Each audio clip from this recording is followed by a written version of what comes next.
Welcome to another Gauging Gadgets iPhone tutorial video. In this video, I'm going to show you how to turn off notifications on your iPhone. So in this tutorial, I'll show you how to go through the settings on your iPhone and turn off notifications for specific apps that are installed on your phone. So if you're having a lot of annoying notifications, you'll learn how to stop those in this video. All right, so the first thing we need to do to turn off notifications on our iPhone is simply open up the settings.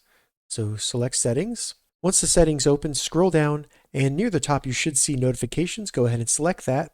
And in notifications, we can see all the different apps that are installed on our phone that we can turn off or control the notifications for. So what you need to do is go through here, find the app that is sending you notifications that you want to turn off, and select it. So as an example, I'll do Gmail.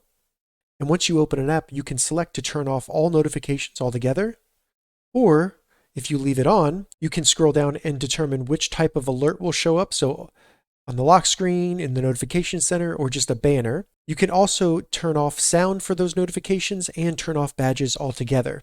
So you have several options in here, but again, if you want to turn off all the notifications for that app, just turn off the switch next to allow notifications. And when you go back, you can now see that it says off next to Gmail. All right, so that's how you turn off notifications on your iPhone. If you have any questions about this, leave a comment below. I'll get back to you as soon as I can.